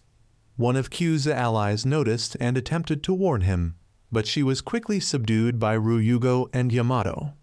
Teru tried to stand up and confront Q's, but was caught by him. However, Q's made a mistake and left an opening, allowing Ryuji to use an electric gun to restrain him. Victor, at this point, realized that the plan had failed, and Arsham now understood Victor's strategy. She believed she could help him with this. The president, reconsidering, decided that they would still go to rescue over 2,000 civilians from outside and bring them into the shelter. If there wasn't enough space for them, she could temporarily remove some goods from storage and bring them back later. She then ordered Q's and his team to be released, with one condition: those 2,000 civilians brought aboard the ship would have their memories altered. Suddenly, another enemy alert came in, and Q's was given permission to go into battle. He then met with the Bookworm, who informed him that he had created a new robot specifically for Q's high-speed combat style. Meanwhile, Momo advised Jun to give up on being a pilot, as Jun was suffering from psychological trauma. When it came time for the battle, Q's and Yamato exchanged a few sarcastic remarks. Yamato also wondered why Q's seemed to be listening to the president more than before, to which Q's replied that he needed to repay her for taking in his people. Q's then charged ahead and swiftly took down many enemies, prompting the president to warn him not to venture too far from the others. However, Q's was surrounded by enemies and had to be assisted by Yamato, who also took the opportunity to tease him a little. Yamato charged forward as well, and Q's, not wanting to be left behind, followed suit. Because Q's was moving so quickly, Yamato had to use his thrusters at just the right level to keep up with him. Ryuji and Teru, observing Yamato, were continually surprised by his actions. Yamato then transformed into a spinning, deadly machine, cutting down every enemy in his path. The president noticed that Yamato and Q's were working exceptionally well together. However, their main enemy appeared a massive, tank-like machine. Q's charged ahead, forcing Yamato to follow closely behind. Q's knew he had to break through a weak spot in the tank, so he activated his armor-piercing technique. He sped forward, gathering kinetic energy, and instructed Yamato to use the same technique at the spot he was targeting. Both of them successfully coordinated their attack and pierced through the tank, completely destroying it. Meanwhile, the Queen had arrived at the human city. Grief discovered that Arsham was hiding in a village outside the shelter. That night, Teru snuck into the doctor's room to eliminate his own child, but the doctor mistakenly thought Teru was still interested in his child and came to visit. The doctor explained that, according to theory, a child between two different species shouldn't be possible. However, since the child's DNA matched both Teru's and Minami's, the existence of this child was undoubtedly a miracle. Arsham, upon seeing the ship approach the village, went inside to inform Victor. She still felt guilty, as her people had committed such atrocities. Victor asked her if she wanted to join his group on the ship, but she suddenly remembered Yamato and left. The president then instructed Q's to guide everyone aboard the ship. She ordered the entire ship to prepare everything needed to bring the civilians aboard. Soon after, the ship landed, and Yamato, along with Q's and a small team, entered the village. Q's remarked that people living comfortably in the shelter like Yamato wouldn't understand the struggles of the people here. Victor then arrived and explained to the group that the way the villagers had survived up until now was by gathering resources from nature and being self-sufficient. Meanwhile, Arsham walked nearby, unaware that Yamato had also arrived. She was on her way to care for two elderly people in a basement. The grandmother harbored a deep hatred for the aliens, blaming them for the state her granddaughter was in. Hearing this, Arsham felt even more sorrowful. She went outside and saw a hedgehog-shaped keychain, which reminded her of Yamato. She wondered if Yamato had made it here. Later, Victor encountered the queen and her attendant Demir. He approached and struck up a conversation, stating that he had no ill will toward all aliens, as he understood that the queen was also trying to help her people survive, even if it meant harming others. At this time, John and Momo had also followed the captain down to the village, and Arsham was finally reunited with the queen. The queen acknowledged that Arsham must be angry at her for attempting to eliminate her, but she was willing to atone for her actions. She wanted Arsham to help reclaim the throne from Grief, and once she succeeded, she would allow Arsham to take the throne. The reason she needed Arsham's help was that Grief still had feelings for her, which could make him lower his guard, allowing her to seize the throne. However, Arsham had a different goal. She wanted to change both her people and Grief, as she hoped for her race to atone for their sins and repair the earth. The queen recognized Arsham's capabilities and advised her to gather the defeated soldiers who could not return to the ship. However, she had to show them that she was saving them because she needed them, not out of pity. Only then would they fight for her, and she would have an army of her own. Meanwhile, a team sent by Grief was closing in on the village to capture Arsham and bring her back. Hughes was discovered by Victor's group, who suspected that he might have a crush on the president due to her kindness. Victor then sought help from the pilot group to move a robot onto the ship. Yamato noticed that Victor's robot was very similar to the one he used, but Victor had improved it to be even better. Momo, looking at Victor, thought he resembled her father from years ago, but she wasn't certain, so she didn't say anything. Just then, Yamato detected an enemy attack, and Victor decided to head into battle to stop them. Two special enemies were also detected, and the president informed Yamato's group that she would transport robots to the village storage area for them. 4 robots were sent for Yamato and Q's team, as Ryuji and Momo's robots were still being upgraded, leaving only 4 of them to fight. Victor also piloted a robot out of storage and instructed the team to follow his lead, as he was more familiar with the terrain than they were. Arsham, upon noticing the robots heading into battle, immediately realized that Yamato was nearby. Meanwhile, the 2 enemies sent by Grief detected both the princess's and the queen's energy signatures inside the village, but held back from attacking right away. Yamato then jumped onto Victor's robot and charged straight into the enemy ranks, cutting down a large number of foes. Victor and Q's then coordinated an attack, eliminating an entire enemy squad with a single move. At this time, the bookworm informed Ryugo that his robot had been adjusted for long-range combat. Excited, Ryugo immediately switched to combat mode, transforming into an anti-aircraft machine equipped with an array of weapons. However, Teru suggested they coordinate their attacks. Ryugo reverted to his standard form and threw Teru into the air. Teru then deployed an electric net to surround an area, while Ryugo unleashed a powerful energy blast, forcing the enemies into Teru's electric net, wiping them out. Now, only the 2 main enemies remained. They launched a coordinated assault on Yamato, forcing Victor to step in and help. The president then reported that new equipment was being sent to Yamato. Upon receiving it, he discovered it was a flying board. Victor instructed Yamato to follow a specific trajectory while he handled the rest. Yamato followed Victor's guidance, and at the key point along his flight path, Victor unleashed an attack that accelerated Yamato's speed. Yamato then swiftly executed an X-shaped slash, severely damaging the enemy and forcing them to retreat. Victor decided that the team shouldn't pursue them, as their priority was evacuating the civilians. The president observed that their combat capabilities had increased significantly, but she suspected that the enemy would soon deploy their full force, so they needed to prepare thoroughly. Meanwhile, on the ship, a civilian had been possessed by an alien. the possessed individual approached the queen, requesting medication to stabilize his body while possessed. The queen demanded that he swear loyalty to her before she would save him. The reason she took him in was because she needed him for future purposes. The two recently defeated subordinates returned to report to Grief that the princess was in the village and that a squad was stationed nearby, waiting for the right moment to capture her. However, Grief ordered the two to burn down the entire village because if the village could no longer serve as a shelter, Arsham would be forced to flee, making it easier for them to act. Despite receiving the order to destroy the village, the two still decided to locate Arsham first before launching the attack. Both of them had great respect for Arsham, as she had helped them many times before, so their top priority was ensuring her safety.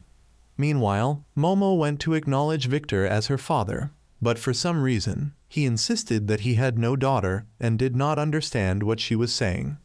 That night, the two aliens successfully infiltrated the village, while Yamato and Victor finished cleaning the warehouse and decided to sit down for a break. Yamato was surprised that Victor and his people could stay in such a place without fear of being attacked by aliens. But Victor explained that they feared illness more than they feared an attack. Even though they had an air filtration system, it was only temporary. Victor then asked Yamato if he could bring a certain female alien aboard the ship. Yamato immediately asked Victor what she looked like. Meanwhile, the green-haired defeated subordinate found Arsham, while the other discovered that the queen was also there. The green-haired one then approached Arsham and begged her to return to Grief, but she refused and walked away. When he grabbed her hand to stop her, Victor's group arrived. The green-haired subordinate then ordered the attack to begin. The president detected 20 enemies appearing directly above the village, and the attack commenced.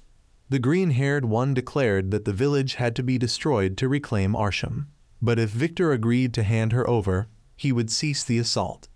However, Arsham still refused, and Victor respected her decision. Victor and the green-haired subordinate then engaged in combat, while the black-haired one went after the queen to eliminate her, but she possessed her own powers and was not weak enough to be defenseless. The president was then forced to order the ship to take off and wait until the battle was over to retrieve the remaining people. Victor and the green-haired subordinate were still evenly matched when the black-haired one arrived in his robot to swiftly finish Victor off. But Arsham piloted Victor's robot to intervene. The green-haired one then decided to transform into his true form and fight Victor at full strength. Victor was shocked to learn that aliens had such an ability, and once the green-haired one reverted to his true form, Victor was no longer able to fight him on equal footing. He was severely beaten and was about to be finished off when the queen arrived and hurled the green-haired subordinate aside. She then asked Victor what his motivation for fighting was, and he responded that he and his people simply wanted to survive. Arsham then used her sword to defeat the black-haired one, telling him to leave because if they continued harming humans, she would no longer see them as her own kind. Arsham then returned to Victor's side, and the queen requested that she go with her. Arsham followed the queen, while Yamato was making his way to the warehouse to retrieve his robot. The command room sent him coordinates, and to his surprise, he reunited with Arsham. He extended his hand, inviting her to go with him, but she had unfinished business and instead ran up to kiss Yamato, promising they would meet again. Yamato then arrived at the warehouse to retrieve his robot, realizing that he had gotten involved with a troublesome girl who wished to unite both worlds. He entered the battlefield and assisted Victor in eliminating some of the enemies. The two aliens decided to retreat once again, as they had failed to bring Arsham back. Yamato invited Victor to board the ship with him, but Victor declined, having found his own path. Meanwhile, Arsham's group suddenly encountered an enemy, and Victor quickly rushed in to take him down, stating that he had to keep his promise to take her to save people. Victor's subordinates also chose to follow him. Although the two defeated subordinates had discovered Arsham's location, they did not want to approach her, fearing that the queen's power might end up destroying them as well. Instead, they decided to sneak aboard the humans' ship to investigate why Arsham had chosen to help humanity. Meanwhile, a new town for refugees had been built right next to the old city where Yamato's group was living. Q's also came to invite Yamato and the others to visit the new town. At the same time, the two aliens successfully infiltrated the ship and reported back to Grief. He realized that the Queen and Arsham had temporarily set aside their conflict to travel together, and he also noticed that Arsham and Yamato seemed to have developed feelings for each other. He then ordered the two to continue infiltrating and gathering intelligence for him. It was at this point that we learned their names, Yu and Misei. Meanwhile, Yamato's group followed Q's to the new town and found that it was even larger than the city they had been living in. The group entered a restaurant, and just as Q's friend Shizuka ordered a table full of food, she suddenly recognized some familiar faces and ran over to ask how they were doing. However, both Aunt Anna and the boy Ryu no longer remembered her. Teru had to chase after her and explain that the people here had been forced to have their memories altered in order to continue living peacefully. Meanwhile, Yu and Misa were wandering the streets when they were suddenly mistaken for family members by Aunt Anna and Ryu. Assuming that they had been registered under fake identities, the two decided to play along. They then returned to Aunt Anna's home, where she invited them in for dinner. As they began learning more about the human world, they started to notice the differences between humans and other alien species. Their first experience of eating as humans astonished them, as they found the way humans absorbed nutrients to be truly remarkable. Elsewhere, the president convened a meeting with the commanders to announce that they would be reclaiming a fortress from the aliens. Only by doing so could they secure a clear path for their final assault on the enemy's main base. The future of humanity would be in jeopardy if they failed this campaign. Yu and Misa then began closely observing Yamato, knowing that he was one of humanity's strongest warriors. Meanwhile, the president had an analyst present the details of their plan. The fortress they were targeting was surrounded by a magnetic field, meaning they could only infiltrate it from underground. The key to their infiltration was emitting a specific type of magnetic field.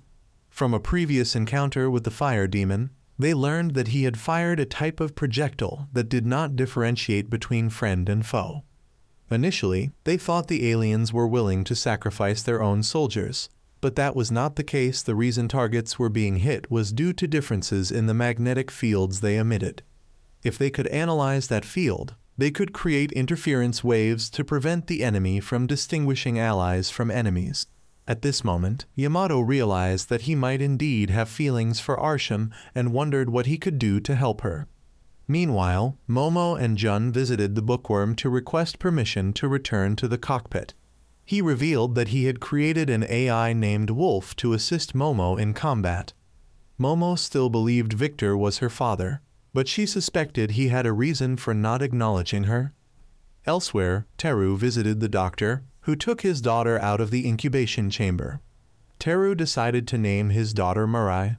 Back with Arsham's group, they detected a horde of monsters ahead.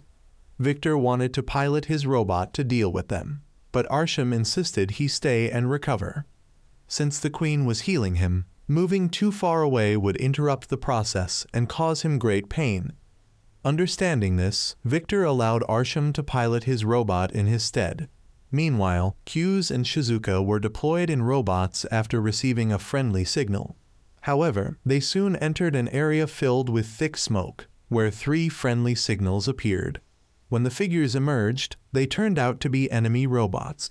Upon further analysis, they realized these were unmanned units. The enemy had salvaged the wreckage of human robots and modified them into unmanned battle suits. However, the signals they emitted still registered as friendly, deceiving the humans.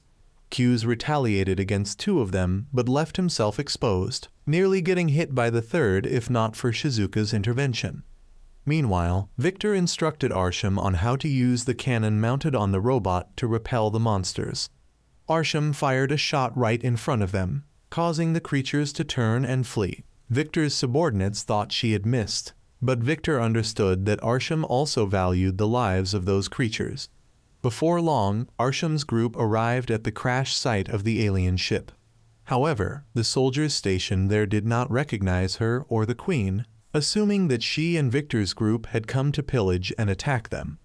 Arsham urged them to remain calm, stating that she was there to help. Back on the human side, after analyzing the unmanned robots, they confirmed that the machines were originally from Earth. It seemed likely that their pilots had been captured by the aliens. However, one person raised the possibility that those Earth soldiers had actually defected to the alien side.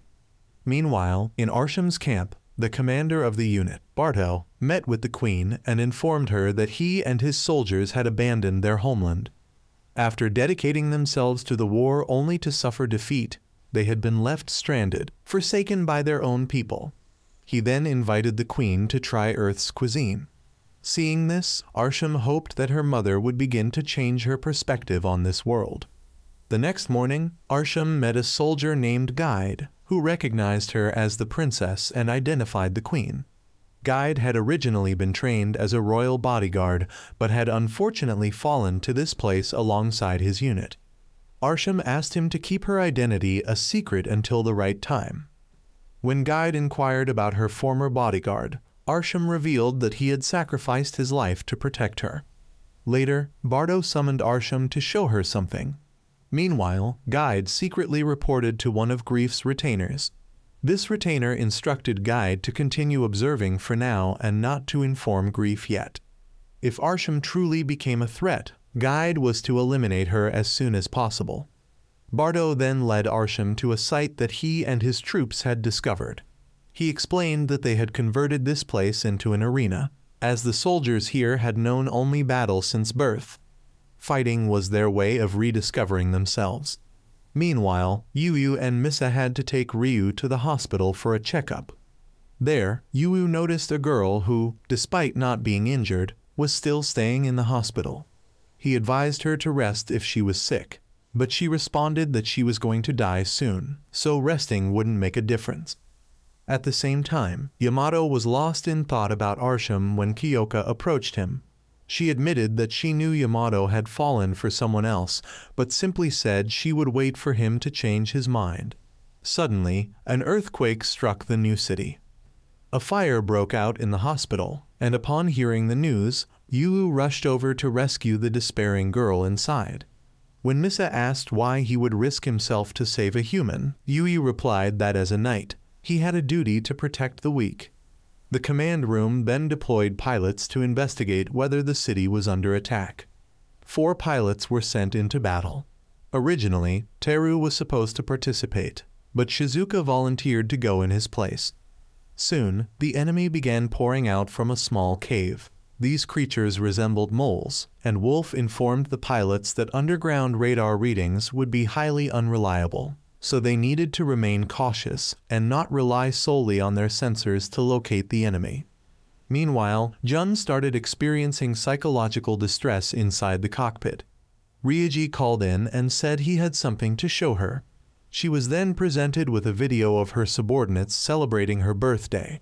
It reminded her of events from 2 years ago. Back then, she had been terrified before stepping onto the stage. Her comrades had encouraged her to be confident and go perform, assuring her that even if she failed, they would be there to support her. Those words helped Jun regain her composure. Wolf then instructed Momo and Jun to use swords in combat rather than guns to avoid collapsing the cave. However, Jun still opted to use her gun, confident that she wouldn't miss. She had been practicing her marksmanship for a long time, determined to improve in battle rather than always relying on Momo. Meanwhile, Ryugo had his own approach, drilling into a rock to create a projectile to hurl at the enemy. Shizuka lured enemies into the water and electrocuted them all at once, while Yamato used a hoverboard to close in and take them down. However, the cave soon began to crack, and water started flooding in. The strategist devised a plan, but instead of Yamato, it was meant for Jun and Momo. The two were recharged and then created a gun that froze both the flowing water and the enemies on the surface. Meanwhile, the Queen acknowledged Arsham's kindness and strength. However, Dimir still believed Arsham lacked the power to stand against their enemies. Long ago, the Queen's homeworld was attacked by an overwhelmingly powerful foe. Knowing that her species was on the brink of extinction, She had a massive ship constructed to evacuate their people. However, she could only save 4% of the population, and so she resolved to find a new world to rebuild their race.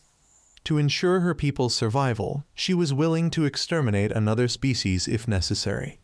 It had been 3 months since Arsham's group had arrived and integrated into this community, and the queen now believed it was time to establish a nation here. When Arsham noticed Guide preparing to leave, she approached him, hoping he would accompany her on this path. However, Guide had no intention of becoming her bodyguard and refused. Meanwhile, the researcher informed the council that they had gathered 3 data fragments from destroyed shelters. If they could recover 2 more, they would have a complete route to the alien castle. However, seizing the fortress remained a necessity. The researcher and the chairman then met with the pilots to brief them on the plan to take the fortress.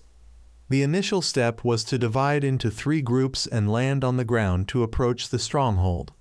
Yamato knew that the enemy would throw everything they had to stop them, so they planned to use a jamming signal. This signal would cause the enemy to go berserk, rendering them unable to distinguish friend from foe, like zombies.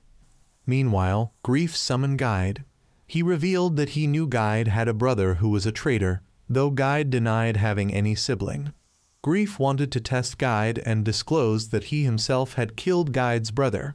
He wanted to see whether Guide harbored any resentment, but Guide showed no reaction. Satisfied, Grief assigned Guide to a unit tasked with fighting against the humans. At the same time, Yu and Misa had been trailing a scientist and discovered that the humans had a child who was a hybrid between Earth's people and aliens. Once the scientist left, they examined the child and realized that this could be the key to their species' evolution. However, just then, Teru arrived, forcing Yu and Misa to hide. In their haste, they dropped their communication device. When Teru visited his daughter, he accidentally found the lost device, which made him suspect that Murai's existence had been discovered by the aliens. Fearing for her safety, he immediately took Murai and fled. Yu and Misa decided not to report this to Grief yet. If Grief learned that they had let the target escape, they would be punished. Teru later took Murai to a nursery to be cared for in his stead. Meanwhile, the other pilots were enjoying their personal lives. Yu and Misa then met with Dr. Anna and Ryu to say their farewells, as they had been ordered to intercept the human forces before their attack on the fortress. For the first time, the two experienced human emotions and began to question whether they should continue fighting against humanity. Meanwhile, both Guide and Vals had arrived at the fortress the pilots were set to assault, joining its garrison. Elsewhere, Teru led Yamato and Ryugo to the nursery, where he finally revealed to them that he had a daughter with Minami. Teru hoped that this child would serve as a bridge between the 2 worlds. Yamato believed Teru's words, trusting him because he wasn't the kind of person who would casually share such information with his friends. Meanwhile, Yu and Misa had discovered that the child they were looking for was here, but they knew they needed to focus on their mission for now.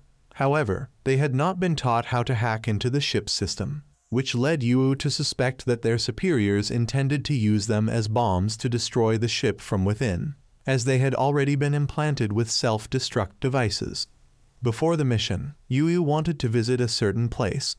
He went to the hospital to say goodbye to the little girl, as he might not return the girl. Knowing Yu was heading to the battlefield, ran to stop him soon after. Soon after, the ship officially approached the enemy's fortress, and the pilots were quickly deployed for battle. The robots were equipped to interfere with the enemy's recognition signals. Teru reminded everyone that the signal would cause the enemy to attack indiscriminately, meaning they could still be targeted. All pilots and robots were in battle, and at the same time, Arsham gathered the community to announce that she wanted to create a new path for her people. She envisioned a life of joy for her kind, like the one in this community, rather than focusing solely on strengthening their military. Her announcement was met with overwhelming support. Meanwhile, the pilots successfully split into 3 teams to begin their assault. The enemy quickly surged to block their path, but they could not remain hiding for long. The pilots charged forward, and soon they succeeded in breaking into the fortress. However, Yamato's team was the first to be surrounded. Realizing it was the perfect moment to use the jamming signal, Ryugo was still unsure if it would work. But once they stepped onto the battlefield, they were ready to risk their lives. Fortunately, luck was on their side, as the enemy, hit by the signal, immediately turned on each other and began firing randomly. Meanwhile, Yuyu and Misa had returned to the fortress. Neither of them believed they should fight against humanity, as they disliked the idea of their people using violence to dominate others. Yu soon discovered that the best pilot of the fortress had entered a robot to join the battle. Both Yuyu and Misa were puzzled by how, despite humanity's inferior technology, they had managed to hold their own until now. Vals approached and explained that they had once had a traitor in their ranks. Vals also wondered why they hadn't destroyed the human ship as ordered. Yuyu and Misa replied that they weren't pawns for him, and they were forgiven for disobeying the orders this time, with the commander urging them to join the battle soon. Later, Guide met with the commander of the fortress, who wanted him to quickly enter the battle. The commander was curious to see the strength of the fortress and chose to ignore the human attack for now. The 4 key members of the alien faction also entered the battle, and Yamato immediately realized that the enemy could still fly within the fortress's magnetic field. Yamato wanted to test whether he could fly, so he fired a few shots to observe how the flying enemies dodged, then used his thrusters to ascend and strike them down. He realized that they could indeed fly, albeit briefly, to take down airborne foes. Yamato quickly recognized the 2 enemies he had just knocked down as familiar opponents Yuyu and Misei. Yuyu and Misei, realizing they needed some time to repair their robots after the blow from Yamato, decided to hold out as best they could. Meanwhile, Q's team encountered an old foe, the fire demon, who fired homing bullets at them. They had to stand still to avoid getting hit, which made it impossible for them to fight back. Shizuka suddenly came up with an idea and deployed a small drone. The bullet, however, didn't chase after the drone. She used it to lure an enemy to approach, and the bullets then followed the enemy. The fire demon, more specifically, Guide observed the pilot's clever tactic and decided to join the fray, launching an attack and charging into battle. Meanwhile, Ryuji's team encountered the best pilot of the fortress, whom they had dubbed Satan. His scythe could unleash plasma waves capable of cutting through anything, so they had to dodge it at all costs. Ryuji attempted to block with a shield, but it was instantly sliced in half. Satan descended and severed Ryuji's arm, but he quickly used his powers to avoid the finishing blow. Ryuji retaliated and broke Satan's scythe, forcing him to draw a sword. However, Satan unexpectedly withdrew. Yamato also reported that his enemy had withdrawn in a strange manner. Despite knowing the enemy had some plan, the team pressed on. Sure enough, the enemy had a plot, as all 4 of their pilots gathered in one spot. The base then supplied Yamato with fuel, allowing him to activate a new move summoning the demon sword. Yamato summoned a sword and began to channel energy into it, forming a demon sword, which he quickly swung to destroy the fortress. But to his surprise, the fortress dodged the attack and transformed into a massive robot. The fortress started retaliating, forcing Yamato to use his sword to shield the team.